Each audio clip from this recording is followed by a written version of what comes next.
Alors, une émission particulière aujourd'hui, particulière parce que j'ai un invité exceptionnel, hein, c'est Moussa Ndao. Donc, et puis une émission particulière parce qu'elle est aux couleurs du Sénégal. Hein, et puis parce qu'aujourd'hui, il va y avoir un superbe Sénégal-Côte d'Ivoire. Moi, je le barrage pour la Coupe du Monde. Alors, la première partie, on a parlé de la scolarité. Hein, la scolarité. Et puis, on a vu au début un gamin qui est quand même doué. Hein, et puis, chemin faisant, je sais pas, il semblerait que ce soit le football qui les détourné un petit peu des études, mais c'est peut-être aussi les filles, parce qu'il est dans un collège mixte. Et puis il se préoccupait, il nous a même dit que de temps en temps, quand il y avait une de ses compagnes qui ne sortait pas, du lycée, il s'inquiétait, on disait comment ça se fait qu'elle n'est pas sortie, il faut qu'on la ramène chez elle. Ah, tu vois, donc là, c'était beaucoup plus important que le ballon, n'est-ce pas Moussa? Non, du tout. Et puis entre-temps, on a écouté une superbe chanson d'Amindour, hein, donc une voix superbe. Alors, tu coupes tes études, hein, c'est ça? Tu interromps tes études? Oui, pour me consacrer définitivement au foot. Ouais. Ouais, parce que... Tes parents ne t'en tiennent pas rigueur, non? Non, ils savaient, on leur disait tout le temps que... Voilà, que ce gamin avait du talent. Et puis j'ai eu la chance aussi de travailler très tôt. Alors, la première fois que tu joues au football dans la rue, évidemment. Après, un jour ou l'autre, il faut que tu débarques dans un club. Alors, ton premier club. Oh, ouais, c'est mon club. C'est un club de quartier? C'est une équipe de quartier? Non, mon premier club, c'est la Jeanne d'Arc. Directement, tu vas à Jeanne d'Arc? Bah oui, parce que j'habitais à... Tu as quel âge? J'habitais à 10 mètres 10 mètres du lieu d'entraînement de la Jeanne d'Arc. Donc voilà, j'avais juste besoin de faire 5 minutes pour aller au terrain. Ouais. Donc étant gamin, déjà même en étant à l'école, j'allais assister à l'entraînement de la Jeanne d'Arc parce que c'est le club qui est... C'était qui les stars de Jeanne d'Arc? À l'époque, quand j'allais aux entraînements, très jeune, c'était les Aliou Ndiaye, c'était les Farah Gomis, c'était Mamadou Diop, Boy Dakar. Ouais. Oui, c'était de très très très grands joueurs. C'était déjà une grande équipe. Ah oui, c'était 1921 déjà, la Jeanne d'Arc est née, donc c'est une belle équipe. Très très belle équipe. Donc c'était des joueurs de très très haut niveau à l'époque, qui constituaient même l'équipe nationale du Sénégal et qui faisaient rêver tout un chacun. Alors tu as quel âge lorsque tu franchis le portail pour la première fois? J'ai joué. Tu es minime? J'ai fait minime. Oui, j'ai fait minime, cadet, junior, espoir. J'ai fait toutes mes armes là-bas. C'est minime, j'ai été là-bas au club. J'ai encore les photos. Tu as toujours joué au poste d'attaquant? Non, au départ j'étais arrière. Ah, au départ tu étais arrière. Ah ouais, au départ j'étais arrière. Donc, au départ, en minime, cadet, jusqu'en cadet et tout, j'étais encore arrière. Je jouais soit à droite, soit dans l'axe central, comme libéraux et tout. Donc, voilà, mes matchs, au début, je jouais derrière. Et comment tu deviens? Et devant, il y avait des joueurs très forts. Hein. Ouais. La concurrence était forte. Ah ouais, devant, il y avait des joueurs très forts. Donc, j'ai commencé à jouer derrière tout au début. Et quand est-ce que tes entraîneurs, les techniciens, ils disent écoute, on va te faire avancer d'un cran? Et moi, j'ai avancé d'un cran. Tu marquais des buts en tant que défenseur déjà? Oui, Gamin? Mais bon. Gamin, tu marquais des buts? Non, avec la Jeanne d'Arc, je jouais derrière. Mais le problème, dans le quartier, je jouais devant. Oui. Donc, avec la Jeanne d'Arc, je jouais derrière. Et quand je revenais au quartier, le mercredi ou les matchs que l'on jouait entre quartiers, là, je jouais devant. Donc, j'ai toujours été omnibulé par le but. Je ne savais que faire ça. Oui. Mais comme à la Jeanne d'Arc, l'entraîneur, on avait un entraîneur coopérant français qui était là-bas. Et lui, il me faisait jouer. Par comment? Jackie Montroy, il s'appelait. Donc, lui, il me faisait jouer derrière en me disant que je vais vite. Non, il faut que je descende au niveau de... Mais comme je voulais jouer, parce que je ne voulais pas être sur le banc, donc je jouais arrière droit, mais je faisais que partir. Donc, mais quand je revenais au quartier, je retrouvais mes sensations d'attaquant. C'est ton entraîneur qui te disait qui te laissait la faculté de descendre dans le couloir, dans ton couloir et de. Oui, parce qu'il savait que j'étais attaquant, donc moi je ne suivais que le ballon. Rester là-bas et attendre, je ne pouvais pas. J'avais Vous avez gagné des titres Vous avez gagné Jeanne d'Arc, cadet, Minime, oui, cadet, on tout a ça tout gagné. C'était pratiquement l'équipe là, Imbattable. imbattable. On faisait toutes les finales pratiquement. On les faisait. Ton meilleur souvenir, allez, meilleur souvenir, minime, cadet. Oui, c'est un minime cadet. cadet, parce qu'après junior déjà c'est bon. Oui, cadet, c'est un déplacement. Jusqu'au notre cadet. Oui, c'est notre Voilà. première sortie à Saint-Louis. Donc on quittait Dakar déjà. Il fallait déjà dire aux parents qu'on allait à Saint-Louis. Alors Saint-Louis, il y a combien de kilomètres 270 km. Ouais. Donc voilà, donc c'est ça. Il fallait avertir les parents. Alors comment ça se passait Vous avez un bus Oui, on avait un bus, on se retrouvait, on avait notre lieu de regroupement, c'était là où l'entraîneur logeait, c'était une école.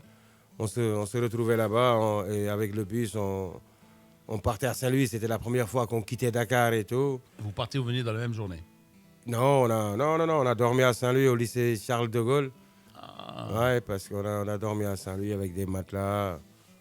Dans le réfectoire. Ouais, dans le réfectoire et tout. Donc voilà, on a passé 2 jours formidables à Saint-Louis, mais c'est surtout l'aventure de sortir de Dakar. C'était la première fois, passer par Thiès, Kébémer et tout. Donc c'est surtout cette découverte et puis tout de suite. Ton premier voyage Ouais, tout de suite de voir le pont Faidherbe, parce qu'avant on le lisait à l'école et tout. Donc voilà, c'est ces images que je. Le fameux pont de Faidherbe, ouais. De Saint-Louis, là. De Saint-Louis, ouais. Donc c'est ça, c'est les images que je garde en étant jeune cadet. Un mauvais souvenir, minime cadet. Une déception. Ah, une finale perdue. Une finale perdue contre le l'US Ouakam. On jouait en levée des rideaux d'un match de Coupe du Sénégal. Donc devant beaucoup de monde. Ouais, le stade était archi plein. Donc nous, on a fait le lever du rideau et on a perdu 1-0. Et on a superment bien joué. Tout le monde a applaudi, mais à l'arrivée, on a perdu 1-0. Ouais. Ça, étant jeune, c'était un mauvais souvenir. On a tous pleuré. De voir la coupe nous échapper et puis le donner à l'autre. Ouais. Gamin, oui, c'est clair que ça nous a fait très mal. Ouais. Alors ensuite, tu avances, tu continues, donc junior. Junior. Et, quand est-ce que tu as mis tes pieds pour la première fois en équipe première? Ouais, déjà en deuxième catégorie en junior. Déjà, je jouais en équipe première. Déjà, on me Tu déclassait. t'entraînais avec eux déjà en tant que junior déjà? Non, au Sénégal, vous savez comment ça se passe. Chaque jeudi, d'habitude, il y a une confrontation entre juniors et seniors. On appelle le jeudi. Oui. Il y a les juniors qui jouent contre les seniors. Le match du jeudi. Oui, le match du jeudi. Mais c'est les juniors contre les seniors. Et d'habitude, c'était une façon peut-être pour donner plus de confiance à l'équipe senior qui gagnait 4-1 pour avoir une confiance avant de jouer le dimanche. Donc nous, c'était souvent ça. Et il arrivait qu'au sein de notre groupe, parce qu'on avait des joueurs aussi talentueux comme Djahabi Ibrahima qui était avec moi au Wydad de Casablanca, avec qui on a fait il arrivait qu'on le déclassait pour le faire jouer en équipe première. Il y avait Ignace Colli aussi. Donc déjà, dans notre équipe junior, on déclassait 2 à 3 éléments à chaque fois pour les faire jouer. Parce que lors des confrontations, il arrivait quand on est jeune, les supporters nous applaudissent beaucoup plus quand on fait des exploits. Donc voilà, il arrivait souvent que beaucoup d'entre nous soient décalés pour jouer en équipe première. Moi, j'en faisais partie au début. Je venais, je regardais le regroupement, comment ça se passait. J'étais sur le banc. Et petit à petit, les 4 ou 5 derniers matchs, j'ai eu à intégrer l'équipe première. C'est comme ça que ça se passe. Ton premier match en équipe première. J'ai oublié ça. Je m'en souviens pas. Je m'en souviens pas trop parce que contre l'équipe, je me souviens pas trop. Ton premier souvenir en équipe première? Oui, c'est ma première convocation où je disais à mon père, je suis dans le groupe pour les grands. Il m'a dit, mais quel grand? J'ai dit, oui, pour les grands. Il m'a dit, il y a quelqu'un qui est malade? J'ai dit, non. On m'a appelé. Non, je suis bon. On m'a appelé, quand même bon. On m'a appelé parmi les joueurs et tout. Donc voilà, et puis je suis parti. Lui, c'est la première fois qu'il venait au stade me voir parce qu'il m'a vu partir avec le sac et tout. Donc j'ai dormi là-bas pour finalement rentrer en deuxième mi-temps et Et j'ai fait une bonne prestation. Ouais. Et ensuite, et comme j'habitais pas loin du stade, et je suis rentré avec lui fièrement, tenant mon sac. Et lui, je suis rentré avec mon père à la maison. Avec des copains qui te suivaient, tout ça, non? Oui, des amis, mais Certainement, des surtout amis. mon père, parce que j'habite à 5 minutes du stade.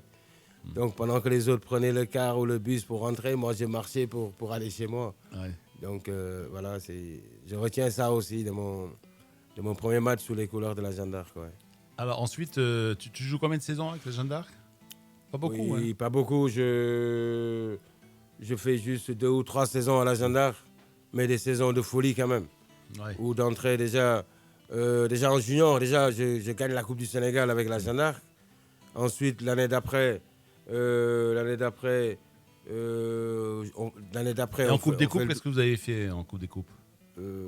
Avec Jeanne d'Arc. On a été quart de finaliste. Hein.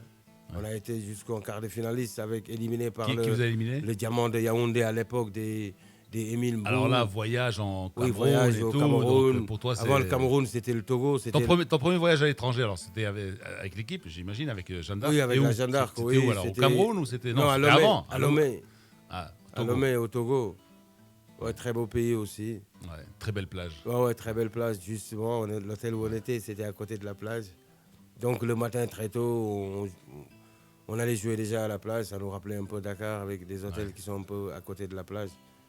Sable fin. Ouais, c'était de bons souvenirs. Ensuite, on a continué, mais avec la Coupe d'Afrique, on a été jusqu'en quart de finale. Ouais, à l'époque, c'est vrai que la Jeanne d'Arc était un des meilleurs clubs du Sénégal aussi. Il produisait 7 à 8 internationaux pour l'équipe nationale. Donc pour nous, c'était beaucoup plus facile pour... Alors ensuite, tu débarques au Touquet. Oui, de la Jeanne d'Arc, je débarque au Touquet. Mais Touquet où? En Normandie? Bah ouais, au Touquet. Qu'est-ce que tu vas faire au Touquet? Dans le Nord. Alors, qu'est-ce qui se passe là? Comment tu fais à débarquer? Bon, les Américains ont débarqué en Normandie. Bon, ça, tout le monde le sait. Mais toi, tu débarques. Ah ben, Touquet, au Touquet. La station des 4 saisons. Ouais, mais Touquet, c'est comme Deauville. Ben ouais, t'as une grande rivalité avec Deauville. Absolument. Une grande rivalité pour voilà. La station des 4 saisons, on l'appelle là-bas. La station, voilà. Ouais, je débarque. Tous les bourgeois de Paris se retrouvent là-bas, pratiquement. C'est après que j'ai su ça. Je sais que c'est une ville propre et tout. Et qui fait partie, je pense, des merveilles de la... Mais qui t'a amené au Touquet? Oui, c'est Comment tu débarques? Comment tu fais je débarque au Touquet, c'est quelqu'un qui t'amène là-bas. m'amène. Touré, il s'appelle. Et par l'intermédiaire de Charlie Samoa, je ne sais pas si vous vous souvenez. Mais c'était pour aller à Lille. Ah oui, c'était pour aller à... C'était pour aller à Lille, Lino. Oui. Et là... c'était pour aller à Lille, parce que Charlie Samoa, à l'époque, était le directeur sportif de Lille. Oui. Ben, du LOSC. Ouais. Ouais. Mais une fois là-bas au LOSC... Alors d'abord Touquet, tu joues quelques matchs au Touquet? Oui, mais avant... Mais quelle division? C'était la 3e division? Non, c'était la 2e. Ah, le Touquet était en 2e division à l'époque? C'est pas mal. Parce que depuis, ils sont bien meilleurs au bridge oui, ou au tennis que... Oui, c'est clair. Qu'au football. Oui, mais l'histoire, elle est intéressante parce que du Touquet... Alors, qu'est-ce que c'est comme souvenir du Touquet? C'est une petite ville riante, là. Riante, la plage, mais le terrain, le public? Le public, pas beaucoup, mais surtout le froid qu'il y avait là-bas. Ouais. Il faisait excessivement froid pour moi qui débarquais déjà de mon Sénégal. Qui te manque, à part le soleil de Dakar, enfin pas le quotidien, pas le journal, mais à part le soleil, qu'est-ce qui te manquait le plus au Touquet? Oui, c'est tout. Hein, c'est ma mère, c'est les amis, c'est le foot, dans les jardins. La cuisine? La cuisine, pas trop, mais c'est surtout ma mère et... Oui, mes amis, mes frères, c'est surtout ça, cet environnement que je ne retrouve pas. Mais le problème, l'histoire du Touquet... Tu t'es dit, je suis toqué pour venir ici. Non, même pas, mais le Touquet était en 2e division, c'était une ville, c'est une belle ville. Ouais. Mais c'est surtout l'histoire du Touquet. Alors pourquoi ça ne marche pas à Lille? Non, au Touquet. C'est le gars qui m'amène au Touquet, mon club n'était pas au courant. Ah, ton club n'était... La Jeanne d'Arc n'était pas au courant? Du tout. Il se lève, la Jeanne d'Arc devait jouer une quart de finale de Coupe du Sénégal. Et tout. Moi, je me suis entraîné avec eux jusqu'à mercredi. Et le soir, à 23h, j'ai pris l'avion.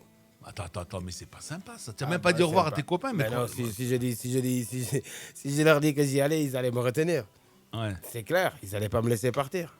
Ouais. Donc moi, voilà, très jeune, je ne savais pas aussi trop ce que je faisais. Donc voilà, le gars, il amène le billet d'avion et tout. Tu as un test à faire au Touquet et tout. J'ai même pas hésité. Donc je suis parti le soir alors que la Jeanne d'Arc devait jouer. Il y a un autre joueur qui a fait comme dimanche. toi, hein, c'est Zahar. Et Abdlazar, il a fait la même chose que toi. Il est parti un jour, du jour au lendemain, il est parti comme ça, ils l'ont cherché. Ah ouais, moi ils sont venus à il avait pris le bateau, il avait débarqué à Bordeaux. Moi j'ai pris l'avion par contre. Mais par contre, quand ils sont venus en concentration, ils m'ont pas vu. Bon, ils ont dit Moussa, il a dû tarder que je vais revenir. Le lendemain, rien du tout. Tu vois, ils sont allés à la maison, on leur a dit que ouais, Moussa a voyagé. Comment il a voyagé? Avant-hier, il s'est entraîné avec nous. C'est comme ça que j'ai débarqué au Touquet. Donc j'ai débarqué, les premiers entraînements, ça s'est bien passé. Et puis j'avais signé. Tranquille, j'avais pris mon appart. Et puis tranquille, j'ai commencé à faire 3 ou 4 matchs. Et un beau jour, il y a l'entraîneur qui m'appelle, qui me dit, ouais, Moussa, je rentre dans son bureau, il me dit, ouais, ton club, il réclame des vaches. C'est comme ça qu'il m'avait dit à l'époque. Je dis, comment il réclame des vaches? Il me dit, ouais, ton club, il réclame des sous pour te libérer. Et là, c'est comme ça que ça a foiré parce que je suis resté pratiquement un mois sans jouer en attendant la lettre la fameuse lettre de sortie. Elle est arrivée? Elle est trop tard. Déjà, j'avais déjà le froid et tout. Je restais, je ne faisais que téléphoner à gauche, à droite. Mon frère qui allait pour essayer de régler ça et tout. Finalement, l'entraîneur m'a dit, ouais, il faut essayer d'aller toi-même, tu vas essayer de régler ça. Parce que nous, ça fait un mois qu'on attend et tout. C'est comme ça que je suis retourné à Dakar. Et le lendemain, je suis venu au Maroc. Alors justement, si tu retournes à Dakar, alors qui t'amène au WAC cette fois? Ah ouais, Comment tu fais pour débarquer Mais je au retourne WAC? Je retourne à Dakar. Tu retournes à Dakar, d'accord. Hyper énervé. Ouais. Je vais chez mon président, je lui dis que je vais brûler ta maison. Carrément, parce que tu m'as pas lâché alors que j'avais une chance d'avoir un contrat pour partir et tout.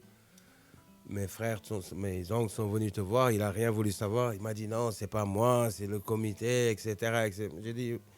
J'ai commencé à le menacer et tout, en lui disant que ça y est, toi, c'est fini, tu es mort, c'est terminé pour toi.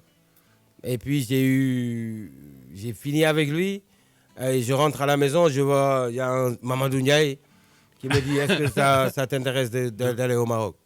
J'ai dit, même en Chine, je pars parce qu'avec ce qu'il a fait mon président, c'est fini, je ne jouerai plus ici. Et moi, j'arrive le dimanche, je pense le lundi ou le mardi, j'étais déjà à Casablanca. Alors, tu débarques à Casa. Ouais. Qui te reçoit à Casa? Les dirigeants Oui, les dirigeants, il y avait, oui, Mati Warit et tout.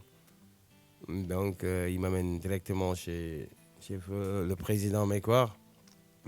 Et voilà, c'est parti comme ça. Tu dis Mati Bouabid. Oui, Mati Warit et... Mati Warit, ouais, du WAC. Ah, Warit, j'ai compris Bouabid, d'accord. Non, Mati Warit et regretté Ismaël aussi. Ismaël. Oui, il m'amène chez lui, il me donne du thé, des dates, et on commence à parler du Wydad. C'est comme ça, c'est comme ça que c'est parti. Alors, le premier match, c'est un match contre particulier, non? Ah oui, le premier match, non seulement c'est particulier, mais c'est surtout avec le recul, je me dis, j'ai été testé contre Marseille.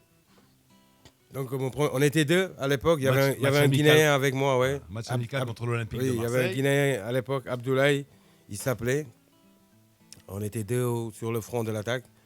Donc on était tranquille à l'hôtel, on s'est entraîné 2 ou 3 fois. Et ils vous disent ce soir, on joue contre Marseille. Marseille qu'on regardait nous à la télé. À la télé et tout. Donc voilà, c'est comme ça que c'est parti.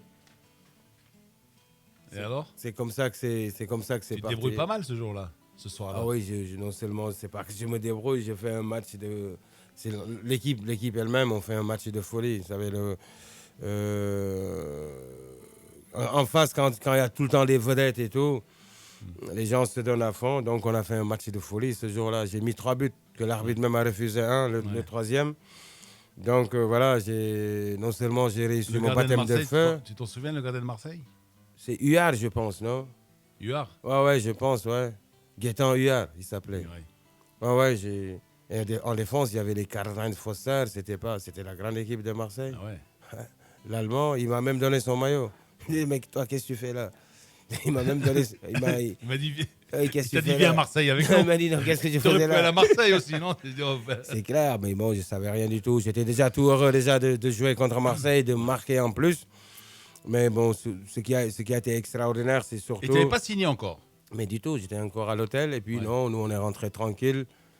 Bon, donc, à la rigueur, tu aurais pu dire à Mécoire, moi, je vais à Marseille. Mais c'est surtout qu'à la mi-temps 2-0 déjà, Tapi était déjà parti.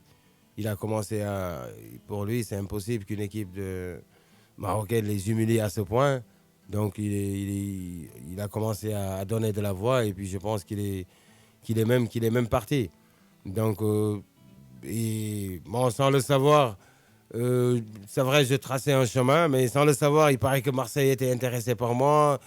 Le Tapi est même allé voir le président Mécoire par rapport à ça. Moi, je suis rentré à l'hôtel tranquille, j'avais pas signé, mais bon, j'étais tout heureux par rapport déjà au public qu'il y avait, par rapport au match que je faisais. Donc pour moi, ça y est, c'était une entrée réussie. Alors, Moussa, on va s'arrêter, on va écouter une autre chanson, une autre musique. Falun Dieng, on va écouter. Bon, là, c'est pas. Falun Dieng. Askanou Laobé. Ça, c'est. Hein, ça, c'est du mbalar pur et dur, ça. Voilà. Ça, c'est malade. Et puis, c'est traditionnel, ça. C'est beaucoup plus traditionnel que. Hein, c'est pas très. Très soft. Pas très pop. C'est pas très soft, quoi. Ouais, ça, c'est beaucoup plus. Pas très pop musique. Il y a beaucoup plus de tam-tam que le disque d'Abindour. Voilà. Alors, samedi 16 novembre, un peu plus de 10h, à l'horloge de Radio Mars, Lino Café spécial avec Moussa Ndao. Alors, Moussa qui a fait ses premiers pas de footballeur à Jeanne d'Arc, minime, cadet, junior, il a fait toute la filière des équipes de jeunes, un quart de finale d'un Coupe des vainqueurs de coupe avec son club. Ensuite, il s'en va sans crier gare, sans crier gare, il s'en va au Touquet.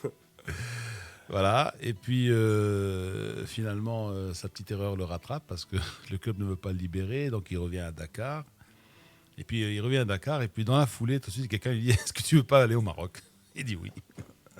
Donc il débarque à Casa, il fait un test contre l'OM. Tapi veut l'amener à Marseille, Mécoire lui dit non, pas touche. Hein, et Moussa, tu restes donc au Wydad. Hein. Tu signes ton premier contrat, combien à l'époque? Et ton club t'a demandé du fric alors ou non? Oui. Ils ont demandé du fric au WAC ou non, ton club? Oui. Comment ça s'est passé? Oui, non, parce qu'après tout ce que tu as dit au président, je pense qu'il a eu peur, non? Non, ils ont déjà obligé de me libérer déjà. Et puis ils sont convenus entre le WAC et la Jeanne d'Arc. Ils ont versé une somme d'argent que Mati Warit même à l'époque, je pense, il s'est occupé de ça. Il s'est occupé de ça. Donc c'est comme ça que ça s'est fait entre les deux clubs, parce qu'ils savaient que ça y est, pour moi c'est fini, je ne voulais plus jouer là-bas. Et ce que j'ai vu ici par rapport au match contre l'OM, par rapport au public, j'ai dit ça y est, mon cœur est rouge, c'est fini. Donc ta première saison c'est 89-90. Ouais. Hein? Ton premier match avec le WAC, tu t'en souviens cette fois? Non, du tout. Non plus. Non. Tu n'as pas souvenir de ton premier match? Non, avec le... Et ton premier souvenir, le plus lointain en championnat, avec le WAC? Ton premier but avec le WAC? Officiel? Tu en as marqué tellement, Ouais, j'en ai marqué, j'en ai beaucoup marqué, je ne me souviens pas trop. Ouais. Ni de mon premier match, ni de mon Alors comment t'accueilles tes camarades? Non, mais bien. Qu'est-ce qu'il y avait? Bon, il y avait quoi? Une belle brochette, quand même. Oui, il y avait Azmi, il y avait Rachid, il y avait Gilali, Fadel, il y avait Naïbet, il y avait Hers, l'Arhamo. Ouais, il y avait, je trouve, Ghana aussi, El Ghana, défenseur qui frappait très très fort et tout. Donc Assouni, Fardin, Nader, Benabicha. Ils t'adoptent tous d'emblée ou il y en a qui disent le gars va peut-être me piquer ma place. Non. Qui craignait pour sa place? Mais les attaquants. Ouais. Les Nader, attaquants. Hassan, Même, il était là, Hassan déjà? oui, Nader Hassan était déjà là. Hassan était déjà là. Chouaïb était déjà là. Bon, certains avaient été prêtés après, comme Chouaïb. Après, il a été prêté à la centrale laitière à l'époque. Ouais. Donc voilà. Normal, ça, ça va normal avec la vie d'un club.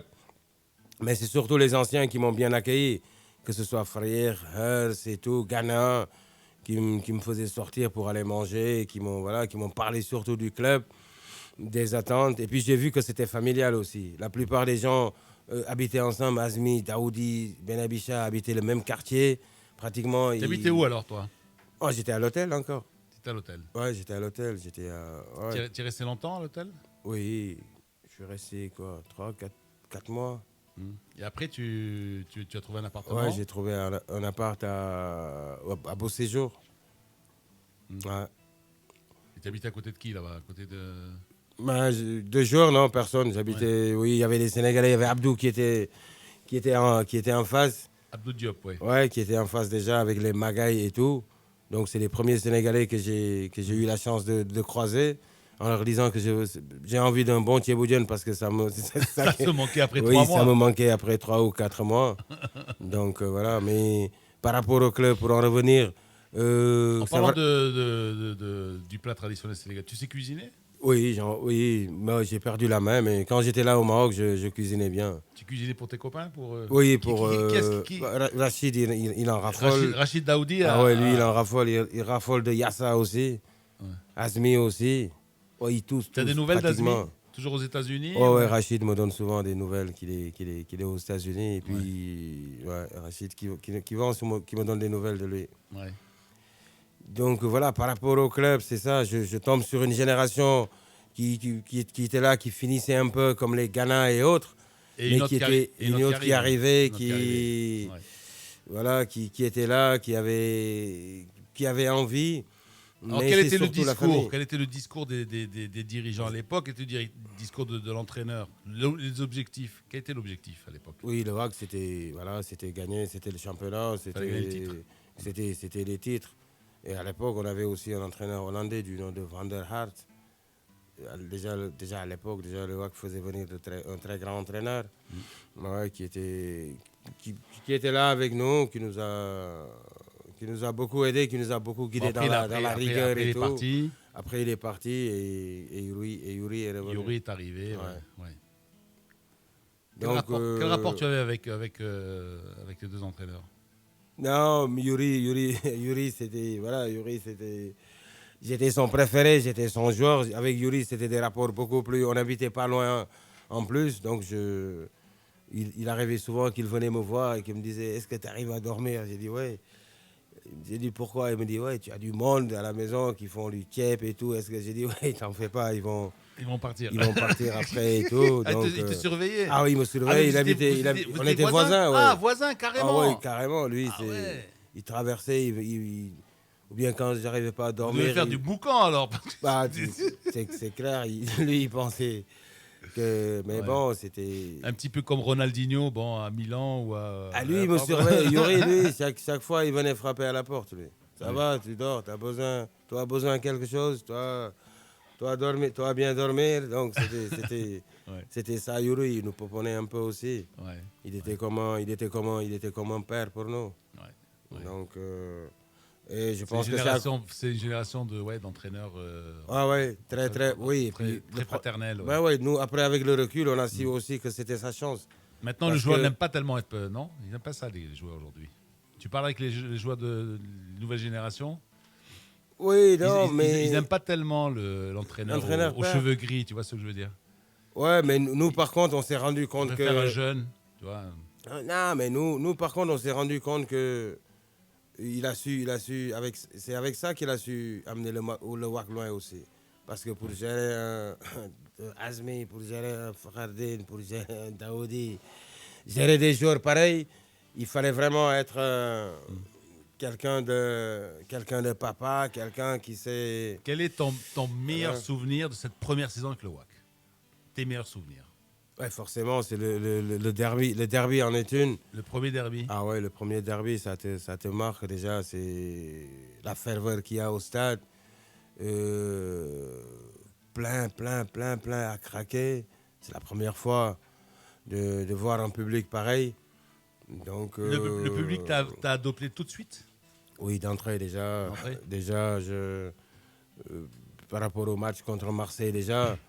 Et puis surtout, durant le championnat, déjà, je continuais à marquer. Donc, j'avais déjà ma chanson, j'avais déjà mon coin, j'avais ma Alors dis-moi, motivation. je voulais revenir un petit peu en arrière. Pourquoi au Sénégal on t'appelle Tiakas?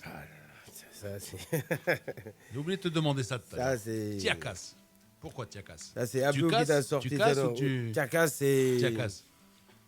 Quand je marquais, je. Ah, tu Ouais, te pavanais. Ouais, je pavanais, je dansais. Ça, Ouais. c'est du Tiakas, on Tiakas. disait Ah ça. ouais, d'accord, tu tchatches. Ouais, je tchatche, Un petit sur peu le terrain, ouais. ça vient de Ça vient de tchatcheur, là. quoi. Hableur, tchatcheur. Ouais. Ouais, quand je marquais, je dansais, je mettais un truc. Et la façon de marcher et tout, on me disait, ouais, Tiakas, et puis c'est... Ouais. Donc c'est le nom pratiquement qui est... Quand tu dis Moussanda, les gens se disent, ah, Tiakas, ça va direct. Il y a une quoi. chanson même au Sénégal, c'est ça? Oui, il y en avait des rappeurs qui ont composé des chansons. Ouais, c'était...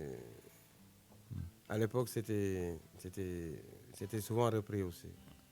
Alors, Ouak, donc le premier derby, tu te souviens alors? Oui. Qu'est-ce qui te marquait? Qui te marquait? Comme joueur Hmm. Le Raja, c'était qui Hassan. Je me rappelle, il commençait, il voulait... Peut-être qu'il... Ouais, c'était Hassan. Comme stopper. Ouais, je pense que c'était Hassan. Mais c'est ce qui m'a le plus marqué, c'est surtout... Voilà, c'est surtout l'ambiance, c'est surtout le public et tout. Et à un moment donné... Tu as marqué ce jour-là? Oui, j'ai marqué. Et puis à un moment donné, pratiquement à 10 minutes de la fin, on conservait la balle et le public commençait à gueuler, à parler. Et moi, je comprenais pas l'arabe et tout. Ouais, je comprenais pas l'arabe. J'ai demandé à Fardine qu'est-ce qu'il disait. Il me dit, ouais, ils disent qu'on fait une combine parce qu'on ne veut pas faire match nul. on veut faire match On nul veut faire et match tout. À nul, l'époque, ouais. il restait 15 à 10 minutes. Ouais.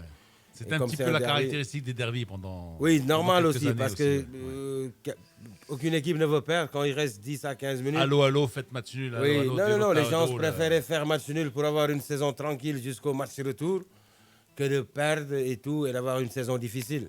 Donc c'est souvent ça. Donc moi je disais à Frère, qu'est-ce qu'il dit? Il me dit non, ils disent qu'on fait On est en on combine. est en train de faire une combine et tout. Mais sur ces entrefrais, j'ai eu un ballon que le même Farid m'a donné. Et j'ai mis une frappe qui est allée au fond du filet. Au fond des filets, il y avait Drid à l'époque qui était gardien au Raja. Donc voilà, c'est ça mon... Alors la c'est folie. parti. La folie. Ah ouais, c'est non seulement la folie, Alors mais après, alors vous sortez du stade, c'est quoi? Tu mets quoi, tout ça? Qu'est-ce qu'ils ils sont? Mais c'est les vestiaires déjà. Les vestiaires, c'est de la folie C'est déjà. de la folie, c'est l'euphorie, c'est des félicitations de partout, c'est des embrassades de partout. La prime. Mais Alors la chaleur, non, la prime à l'époque, elle n'était pas conséquente. Nous, Et puis c'était pas important, non? Hein, c'était beaucoup plus important de gagner que non. Surtout, mais la prime à l'époque, c'était quoi? C'était 1500, 2000 dirhams, c'était pas important à l'époque. Déjà, contre le Raja, c'était le double, il arrivait que ça soit 4000, mais c'est tout. Ouais. C'était pas tellement important, mais c'est surtout le prestige d'avoir gagné, l'engouement, l'étreinte des gens. Tu savais que c'était réel, que certains aussi qui s'étaient déplacés, qui venaient d'Agadir ou de Marrakech pour te dire qu'on vient pour le derby. Tu appelles tes parents non, après le match ou tu leur Non, dis, avant. J'ai fait un derby super, Avant, tout j'appelle ça. souvent avant. Ah, d'accord. Avant le match, j'appelle ma maman. Ouais. Il dit, ah, ça c'est le derby de Casablanca, c'est le match le plus important de l'année. Donc, avant chaque pris pour moi. Ah ouais, non seulement pris pour moi, pris pour l'équipe. Et pour mon équipe. Et puis, au fil des années même, les joueurs me demandaient, alors Moussa, tu as appelé ta maman? Ah, d'accord. avant le derby, donc c'est... Elle est venue à Casa, ta maman, une fois? Tu l'as Non, vu? jamais. Elle Mes est jamais sœurs venue et au Maroc? tout, mes sœurs, mes frères sont venus, mais elle est jamais... J'espère avoir l'occasion de l'inviter à mon jubilé, Inch'Allah, Ah bah oui. pour venir avec elle, parce qu'elle est jamais venue. peut-être que pour elle, ça aurait été difficile aussi de me voir, comment les gens et tout. Donc, mais elle était au courant de tout. On l'appelait souvent dans les veilles de match. Alors, la saison, bon, vous terminez combien? Je ne sais pas. Et qui est champion? Je me souviens pas trop, mais de toute façon, on enchaîne surtout avec la Coupe arabe. Une Coupe arabe qu'on ne devait pas participer. Moi, j'étais à Dakar. Je pense que c'est la centrale laitière qui devait participer. Moi, j'étais à Dakar. On m'appelle pour me dire il y a une. C'était les vacances. Oui, les vacances un peu avec la Coupe arabe. On m'appelle pour me dire je débarque. Le WAC avait déjà joué un match. Moi, je débarque contre les Saoudiens, je pense, à l'Itifaq. Et tout, ça y est, c'est parti. J'enchaîne avec la Coupe arabe. Et jusqu'à Marrakech, où on va jouer les demi-finales contre Tizi Ouzou. La jeunesse sportive de Kabylie. JSK. Oui, un match mémorable aussi. Grande équipe de Tizi Ouzou qu'on gagne. Et puis en finale, on rencontre le Hilal Soudan, le Hilal Saoudi. Oui, grande équipe des Samil Jabr à l'époque et tout, Salah Neymar. C'était une grande équipe. On les bat en finale 3-2 à Marrakech. Je termine meilleur joueur et meilleur buteur de ce tournoi. Voilà, c'est parti comme ça, Lino.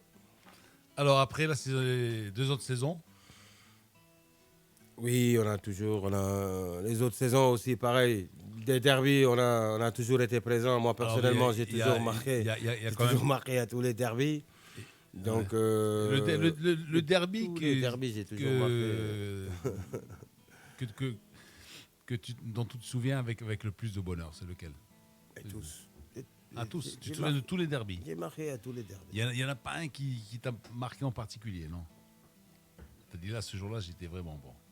J'ai été bon à tous les derbys. Parce que j'ai marqué à tous les derbys. Mais c'est vrai que particulièrement, il y a un derby. Même quand tu as battu Alain de 40 mètres. Là, le derby qui m'a le plus marqué, c'est clair. C'est le match que je ne devais jamais jouer. Je revenais de blessure et tout. Yuri me disait non, il faut te préserver pour la Coupe d'Afrique. Le dimanche matin, je me suis entraîné au terrain du WAC pour faire un test. J'ai su que j'allais bien. Je suis rentré à la maison. Et puis voilà, j'ai mangé à 13h. Je ne sais pas, quelque chose me poussait à dire qu'il faut aller au stade. J'ai pris mes chaussures et je suis allé à l'hôtel. Je viens, le gardien me dit, le bus vient de partir, ils sont allés au terrain. De là-bas, je pique au terrain, je viens, avec mes bagages et tout, je rentre au vestiaire. Les joueurs étaient étonnés, ils me disent, qu'est-ce que tu fais là? J'ai dit, non, je viens jouer. Attends, tu es fou, tu viens jouer quoi? Il me dit, non, ça y est, j'ai déjà fait l'équipe. Déjà, tu n'as pas dormi avec nous. Et puis j'ai dit, non, mais j'ai fait des tests ce matin au club, mais je me sens bien d'attaque. Je voyais dans la tête des joueurs, tu sais, le derby, tout le monde est concentré et tout. Peut-être qu'en me voyant, ils sont un peu lâchés. Je vois Azmi qui dit à Yuri, ouais, il faut le laisser jouer. S'il veut jouer, il faut le laisser. Yuri, il dit, non, j'ai déjà fait l'équipe, ça y est. Même les remplaçants et tout. J'ai dit, ouais, mais s'il te plaît, tu me mets sur le banc. Et Abdelhak, qui s'occupait des licences et tout à l'époque, il est allé chez les arbitres. Et il a fait le changement, il a mis mon nom. J'ai pris le maillot de Mjidou. Mais c'est après que je me rappelle. Lui, il a dormi à l'hôtel, il était sur la liste. Mais j'ai pris son maillot et là, je suis resté sur le banc. J'espère que tu as partagé la prime avec lui au moins. Mais c'est même pas la prime, mais c'est l'émotion. Voilà, c'est comme ça. Je suis resté sur le banc et puis le Raja qui marque d'entrée. Et là, je me lève pour m'échauffer et tout, pour essayer de changer l'ambiance. Je rentre, je donne la balle d'égalisation à Mjid et je marque ce deuxième but sur un match que je ne devais jamais jouer. Pour moi, c'est vrai que c'est un des derbys qui m'a beaucoup plus marqué par rapport au fait que je ne devais pas jouer, que je l'ai joué, que j'ai marqué. Ça a été extraordinaire aussi, ça. Ouais. Alors ensuite, vous allez la coupe des champions avec la ZEC d'Abidjan. Oui, c'est vrai. Avant ça, il y a eu la Coupe arabe et tout. La Super Coupe arabe aussi, qu'on a gagnée ici à Casablanca. Oui, on a eu, c'est vrai, avant de gagner la Coupe d'Afrique. L'année où on devait même la gagner, on a été éliminé par le club africain. Ouais. Par rapport à une mauvaise préparation. Au match aller déjà, l'arbitre nous a massacrés à l'aller. Un but tout fait qu'il a refusé à Chouaïb. Moi, j'étais blessé, je n'ai pas pu jouer le match aller. Au match retour, j'ai joué pratiquement sous infiltration ici. On gagne 1-0, mais ça n'était pas suffisant. Mais on avait compris pourquoi on a raté cette Coupe d'Afrique, parce que pendant les vacances, on n'a pas eu cette préparation, on était dispersés, Ouais. chacun était parti dans son coin. Et puis on avait décidé l'année prochaine que L'année cette Coupe suivante, d'Afrique, ouais.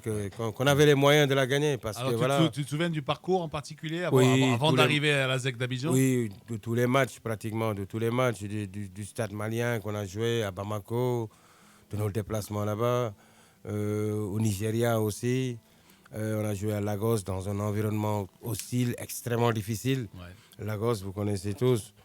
Donc ensuite en Zambie, contre le Red Canal Devils, l'équipe zambienne qui était très très forte à l'époque, dont la plupart d'ailleurs ont même péri dans un accident d'avion. Ouais. Très très grande équipe, je ne sais pas, tu vous rappelez de la Zambie, Ouais. avec des Belle équipe, la déplacements. Zambie, ouais. Oui, mais avec un déplacement. Ah ouais, il fallait arriver à Lusaka. Hein? Ouais. Et nous, c'est Lusaka, mais après Lusaka, c'est Kitwe. Ouais. Eux, ils habitent ils recevaient à Kitwe. C'est encore, Ouais. c'est encore un autre voyage. Là, c'est vrai, l'armée marocaine nous a sauvés. À cause de ça aussi, on a gagné la Coupe d'Afrique, Lino, parce qu'on est Grâce parti à ça, ouais. avec l'avion militaire et tout, Ouais. qui nous a acheminés de Casablanca à Libreville, de Libreville à Lusaka, de Lusaka à Kitwe. Ouais. On a dormi pratiquement presque 4 jours dans l'avion. Ouais. Donc c'est un voyage périlleux et difficile. Ouais. Voilà, et là-bas, on a eu à faire un très bon résultat. Et voilà, le match retour, on l'a gagné. Et puis voilà, c'est parti jusqu'en finale. Mais c'est surtout le match contre la SEC d'Abidjan aussi. Une grande... Alors, là-bas, vous perdez. Ah oui, on 3-1. perd 3-0. L'arbitre nous massacre pratiquement 3-0, aussi là-bas. vous êtes mené 3-0. Et, Oui, je marque un but à la dernière minute. Il sort Fahardine qui ne savait pas parler anglais parce que c'est le capitaine, il le sort. Comme je le disais tantôt, on voulait même nous à 2-0 sortir du match parce que tellement les buts que l'arbitre donnait, c'était pratiquement des buts. Il y avait des hors-jeux flagrants que l'arbitre laissait filer. On a dit on sortait. Et c'est Feu Ismaël qui nous a fait rentrer encore dans le terrain en nous disant que la CAF va nous suspendre, autant terminer le match. Et voilà, dans la foulée, nous, on a marqué ce but. Et puis, on s'est dit que voilà, tout devient possible parce que ce but-là peut compter double si jamais on gagne à Casa 2-0. Alors, l'ambiance à Casa, elle est comment en retour? Est-ce que le public y croit? Le public, il croit à la grave remontée, parce que, bien sûr. oui, il croit à la remontée parce qu'ils se disent que c'est vrai, 2-0, c'est jouable. Le but marqué à Abidjan compte double. Mais le public a gagné ce match ce jour-là. Non seulement le stade était archi plein, ils nous ont poussé comme pas possible. On a tapé sur la transversale et tout. La balle ne voulait pas rentrer jusqu'à ce qu'un Mjid marque et tout. Et puis le but salvateur de Daoudi, à pratiquement 15 minutes, le soir du match était complètement scellé.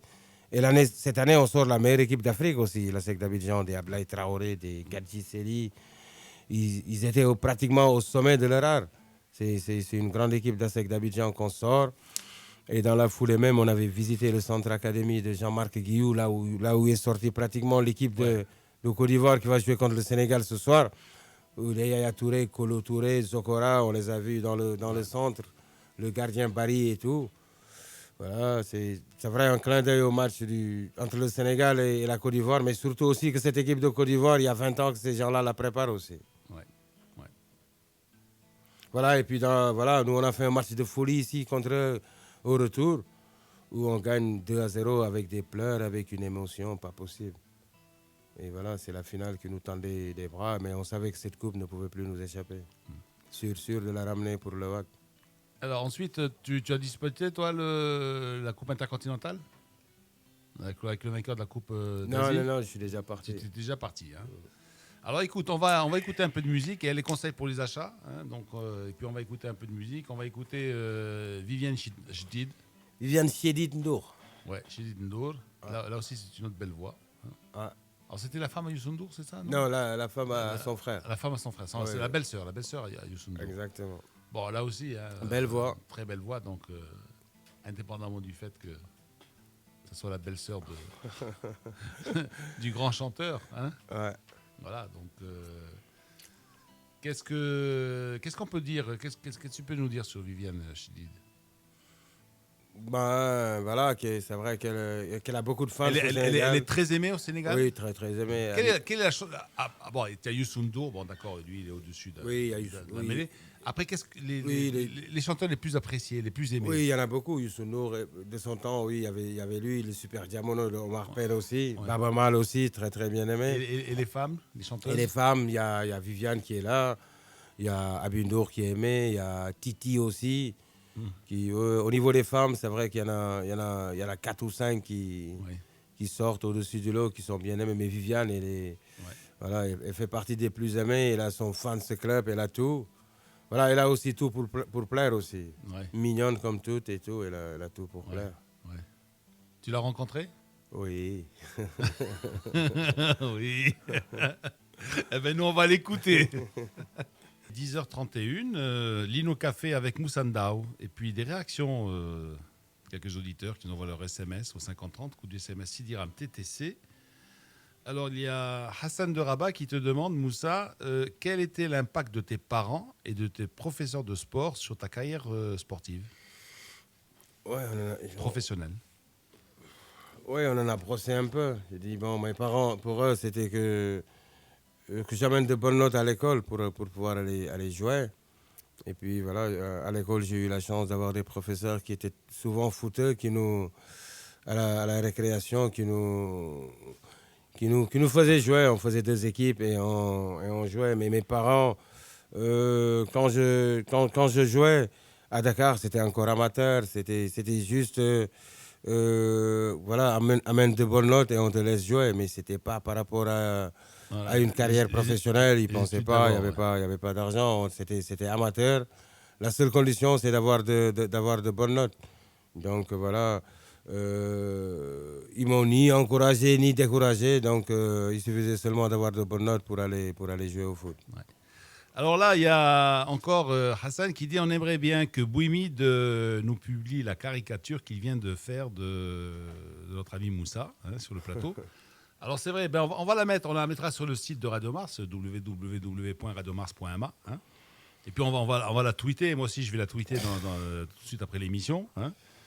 Et puis, parce qu'il faut dire que nous sommes en compagnie d'Abdou Diop, et puis de Belaïd Bouimid. Donc Belaïd Bouimid qui est là tous les samedis pour croquer notre invité. Et puis ensuite pour... il m'a pas raté. Il t'a pas raté. Et puis ensuite, tu vas... Non, mais il va pas te rater après tout à l'heure, parce que c'est lui, la conclusion, c'est à lui. C'est à lui qui échoue là. La conclusion. Voilà.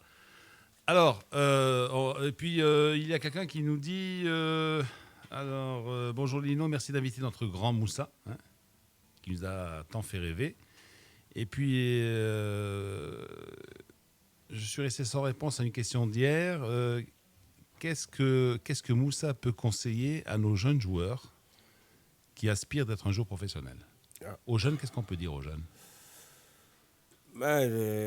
Travailler déjà, c'est le maître mot pour être professionnel. Mais surtout, Lino, c'est l'humilité.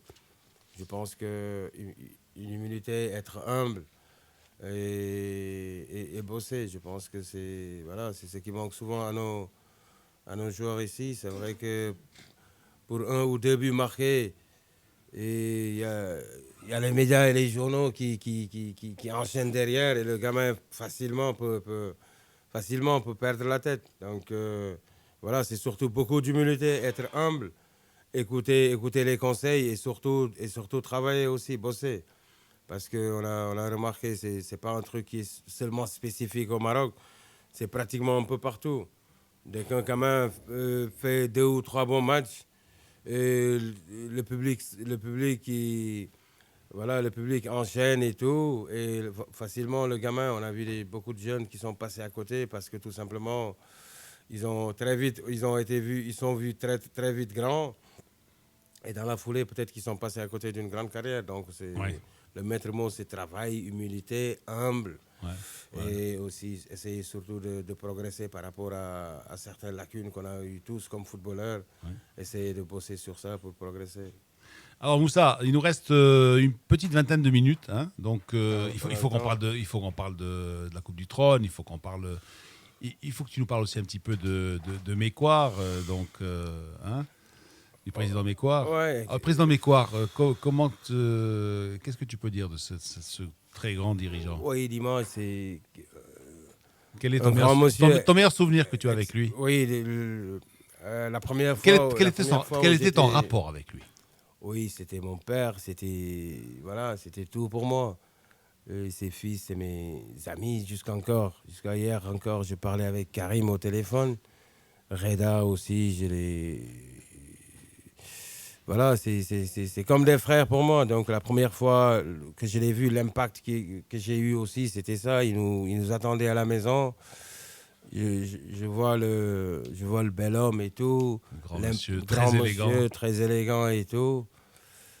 Voilà, c'est quelqu'un d'exceptionnel pour moi. C'est la façon dont il m'a parlé, la façon dont il m'a rassuré. Voilà, tout ça aussi m'a énormément marqué par rapport au grand dirigeant qu'il était. Et il m'a aussi parlé de la famille Mécoire qui était au Sénégal et tout, que nous, très jeunes, on attendait, qui avait des liens de parenté avec lui et tout. Donc voilà, je retiens de tout, d'un homme exceptionnel qui nous a, même dans les moments difficiles où il n'y avait pas d'argent à la banque, on avait des problèmes de sponsoring et tout, mais il était là, il trouvait toujours le mot pour nous parler, pour nous réconforter en nous disant que jouez pour vous, jouez pour le club et que le reste va suivre. Donc on garde tout le temps non seulement un beau souvenir, mais moi, c'était la maison, j'y allais quand je voulais. Ses fils étaient mes amis. Voilà, sa maison était pratiquement. J'étais tout le temps là-bas avec ses deux fils, avec Ramzi. On était tout le temps chez le président. Donc voilà, pour moi, c'est un président exceptionnel pour moi. Et puis avec tout le comité qui l'entourait aussi, que ce soit Feu Ismaël aussi. Hein. Ouais, qui m'invitait souvent chez lui parce que j'habitais pas loin. Chez lui, j'ai pratiquement signé ma première licence, qui m'a guidé, sans oublier H. Rauton aussi, à lui aussi qui a été d'un apport considérable au club aussi. Hein. Considérable, il a énormément fait de bien quand les caisses du club étaient au rouge. C'est lui souvent qui donnait les primes avant. Je pense que c'est extrêmement important aussi à souligner dans les moments extrêmement difficiles. Rauton aussi a été présent au club, sans oublier les Mathieu Harit, les Jidaïm et les autres. Alors dis-moi, tout à l'heure, pendant qu'on écoutait Viviane Chedid, il y a quelqu'un qui m'a appelé et il m'a dit je voudrais que tu lui dises à Moussa de te raconter lorsqu'il y avait la foire internationale à Dakar et qu'il y avait des étudiants marocains qui tenaient des stands. Il arrivait, il achetait des choses et on savait qu'en fait, c'est des choses qu'il n'avait pas besoin d'acheter, mais il les achetait quand même. Il ne nous prenait même pas la monnaie. Il savait qu'on était des étudiants marocains. Il ne prenait pas la monnaie. Hein. Il achetait tout et n'importe quoi, voilà, pour nous faire plaisir. Tu te souviens de ça? Oui, très très bien. Je pense que c'est normal. Moi, au début, très jeune, j'allais à la foire avec ma mère et tout. Donc, le stand du Maroc, on y allait tout le temps. Il y avait des jus d'orange, il y avait des cadeaux. Il y avait tout le temps des cadeaux que l'on donnait, des jus de Marrakech qu'on buvait et tout. Donc, quand je suis venu au Maroc et que je suis retourné à Dakar, et je retombe sur la même foire. Donc, je vais directement au stand où il y a les Marocains et tout. Je prenais des tapis, je prenais des poufs, je prenais tout. J'en avais pas besoin, je l'avais déjà au Maroc, mais c'était pour moi une façon pour moi de les aider. Je prenais pas la monnaie, c'était une façon de leur dire voilà, je vous encourage, en même temps je participe. Voilà. Parce que voilà, le Maroc c'est un moi, c'est mon pays aussi. Ouais. Donc voilà. Je ne sais pas si les joueurs d'aujourd'hui feraient la même chose. Hein. Les milliardaires qui roulent avec des voitures hors série là. Ouais, c'est vrai que nous aussi la différence c'est qu'on avait de très très bons dirigeants aussi. Ouais. Le culte de l'argent et tout, ça passait après. Ouais. Les relations étaient beaucoup plus privilégiées l'une qu'autre chose. La preuve, 10 ans après, 15 ans, 18 ans après, même en revenant au Maroc, je retrouve ces mêmes sensations Alors, dans la rue, avec la rue aussi. Dans la rue, on t'a reconnu? Hier au marché de On te Médine. reconnaît dans la rue? Attends, hier à la Médina, c'était pratiquement l'émeute aussi à la Médina. Ah bon, J'ai fait un tour au café du village. Raconte tout ça. Oui, je passe. L'ancienne Médina. Oui, l'ancienne Médina, je passe. Le gars, il dit, c'est lui, c'est pas lui. Mais je passe, il dit, ah, je reconnais. Bien que là, le dos, quand je lui ai donné le dos, il m'a appelé. Il est venu en courant et tout. Ça y est, on s'est embrassé, il a commencé à parler du WAC et puis le café est sorti. Et ça y est, c'est des photos que les gens se prenaient, parler du club, parler des problèmes actuels, parler de la belle époque.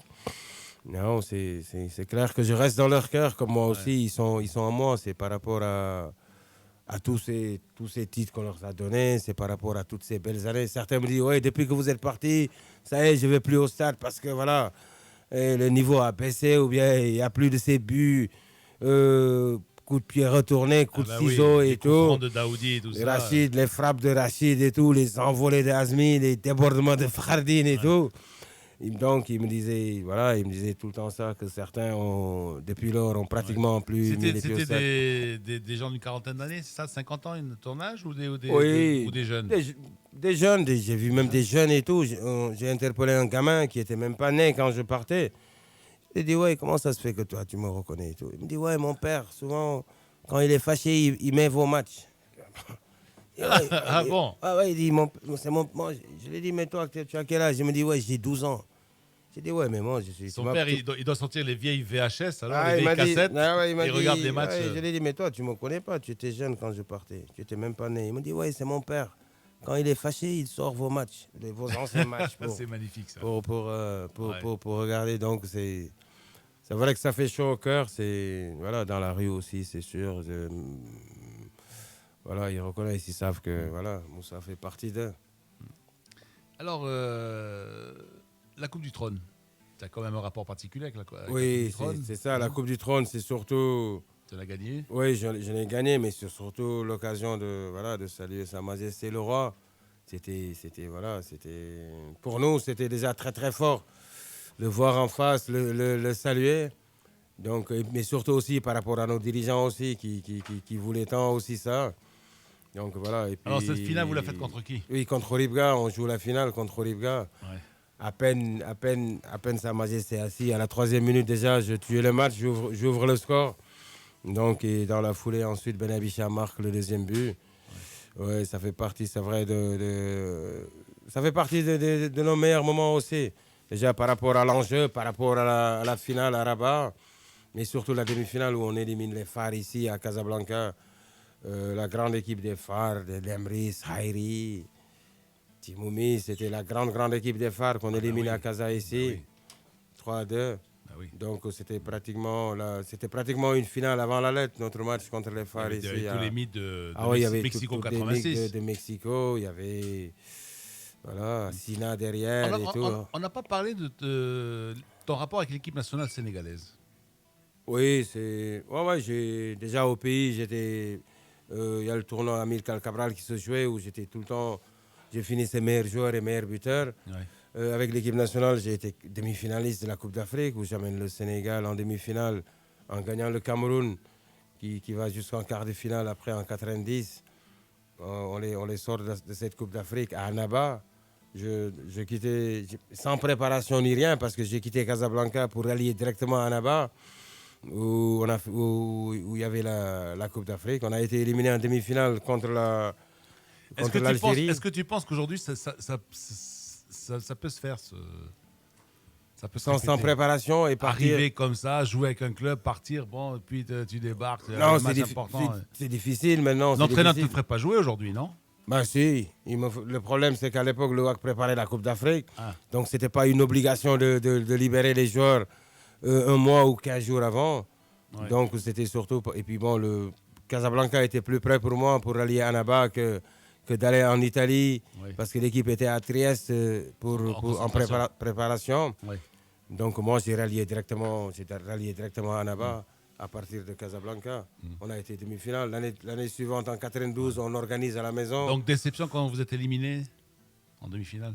Avec le recul, on s'est dit qu'on avait une équipe pour gagner cette coupe. Ouais. L'Algérie, l'Algérie aussi, des matcheurs et tout. Une grande équipe d'Algérie, des Oudjani, Ouais. Chérif El Ouassani et tout. Ouais. Difficile à jouer dans son entre. On les a acculés. On a fait match nul, on a eu une balle de break, malheureusement, qu'on a raté. Et dans le brouillard, ils nous ont mis un deuxième but. Mais avec le recul, on s'est dit que c'est... Dans le brouillard. Vous êtes dans le brouillard ou le vrai brouillard? Ouais. Oui, tu sais, Alger et tout, le soir, le brouillard commence à se lever dans le stade, dans une ambiance aussi indescriptible et dans un environnement aussi hostile à l'époque. Donc voilà, mais avec le recul, on s'est dit qu'on pouvait gagner cette Coupe d'Afrique. Mais bon, voilà, malheureusement, mais l'Algérie est allée jusqu'au bout en gagnant le Nigeria en finale. En 92, nous, on organise à la maison. C'est vrai, on est éliminé en quart de finale. Mais c'est surtout, en 92, on a eu l'impression que voilà, ce n'est pas la meilleure équipe du Sénégal qui était sur le terrain. Même avec le recul, je pense que Claude Leroy l'a reconnu. Il a su que c'est pas... mais bon, qu'il n'avait pas le choix parce qu'à l'époque aussi, les gens faisaient plus jouer les noms qu'autre chose. Donc, il a su que, voilà, en alignant des noms des joueurs qui étaient pratiquement sur la fin, au détriment des jeunes aux dents longues qui avaient envie de mordre sur tout ce qui bouge. Donc, on n'est pas allé jusqu'au bout de cette Coupe d'Afrique en 92 à Dakar. Alors, le football d'hier, le football d'aujourd'hui, qu'est-ce qu'il y a de bon, qu'est-ce qu'il y a de mauvais dans le foot d'aujourd'hui? D'aujourd'hui, c'est clair. Après quelques années, au bout d'une année ou de 2 ans, on peut être à l'abri. Financièrement, c'est clair que ça n'a rien à voir par rapport à avant. Après 2 ans, on peut même arrêter sa carrière si on veut, à cause des erreurs qui nous sont mises en jeu. Par contre, ce qui le caractérise maintenant, c'est l'égoïsme, c'est beaucoup de moi, c'est beaucoup d'ego et tout. Ouais. Alors qu'avant, c'était une solidarité sans faille. Donc, que ce soit dans l'équipe, dans la vie de tous les jours des joueurs, dans la vie même du club, dans la vie même du quartier, c'était beaucoup plus familial. Le WAC et tout, quand j'ai trouvé Azmi, Rachid, tout le monde habitait le même quartier. Ailleurs aussi, c'était pareil. Le vendredi, on se retrouvait pour manger le couscous quelque part. Donc, c'était plus familial. Les supporters, c'était plus familial. Alors que maintenant, c'est l'ego, c'est chacun pour soi. Bon, et surtout aussi la différence de talent. Malgré que maintenant, il y a tout, il y a l'argent, il y a tout, mais il y a une différence de talent énorme à ce niveau. Alors, Abdou, avec nous avons aujourd'hui, Abdou Diop, Moussa, je veux dire. Abdou Diop, qui est président de l'association des ressortissants sénégalais au Maroc. Tu es au Maroc depuis combien de temps, Abdou? Je suis au Maroc depuis avant que Moussa n'arrive. Voilà. Voilà. Et tu connais Moussa depuis très longtemps. Oui, depuis très longtemps. Et en plus, on habite à Dakar, pas très loin. Parce qu'on est à moins de 200 mètres l'un de l'autre. Mais toi, tu exerces toujours ta profession au Maroc. Au Maroc, effectivement. Tu es expert comptable, c'est ça? Je suis expert comptable, associé du cabinet Mazar. Associé d'un grand cabinet international, voilà. Donc, et tu es à Rabat. Non, tu as tes bureaux à Casa. Bureau Casa et domicile Rabat. Domicile Rabat. Alors, Moussa Ndao, tu le connais? Très bien. Ouais. Est-ce qu'en quelques minutes, est-ce que tu peux nous brosser un tableau de Moussa Ndao à son arrivée et puis ensuite au fil des ans? Est-ce qu'il a changé ou est-ce qu'il est resté le même? Je pense qu'il a changé sur un plan, c'est que il s'est assagi parce que Moussa, il y a des choses qu'il n'a pas dites, c'est qu'il était terrible quand il lorsque dit que... Yuri venait. Lorsque Yuri venait, il n'a pas parlé des épisodes des filles aussi, ça, volontairement. Lorsque Yuri venait, non, en fait, c'est terrible, c'est un peu une boutade, mais bon, comme il représentait, c'était une star. La communauté sénégalaise au Maroc commençait à être un peu nombreuse, donc on se reconnaissait en lui. Donc son domicile était un lieu de rencontre. En plus, après, il y avait Ibrahima aussi qui l'a rejoint, qui aussi... était un grand joueur au Sénégal et ici. Donc, c'était un peu un lieu de rencontre où convergeait un certain nombre de Sénégalais. Et quand je dis c'est Assagi, quand il dit qu'au retour du Touquet, il a menacé de brûler la maison de son président. C'est effectivement le cas. Hein. C'est pas... un petit peu comme Balotelli qui a failli brûler la maison de sa mère. Voilà. Avec des jouets, mais... Donc ça, mais bon, il y a aussi une chose qui le caractérise, c'est l'élégance sur le terrain. En fait, le terme tiakas aussi, c'est pour dire quelqu'un qui se dandine sur le terrain. Voilà. C'est un peu un dandy du foot. Je pense que là aussi, c'est quelque chose qui le caractérise et qui nous a marqués tous. Mais un élément aussi très important, et je le dis, je le répète, et c'est ce qui explique aussi sa présence aujourd'hui quand le Sénégal joue au Maroc, c'est que c'est quelqu'un qui a très fortement contribué à l'image et à l'appréciation du Sénégalais au Maroc. Ouais. C'est-à-dire, moi, à plusieurs reprises, je n'ai pas payé un taxi, et je ne suis pas le seul, parce que les gens m'ont dit Sénégalais, Moussa Ndao, et donc le taximan me dit ne paye pas. Qu'il me rembourse. Hein. Et il y a d'autres dans des restaurants. Donc, je veux dire, il y a comme ça des personnes qui ont contribué.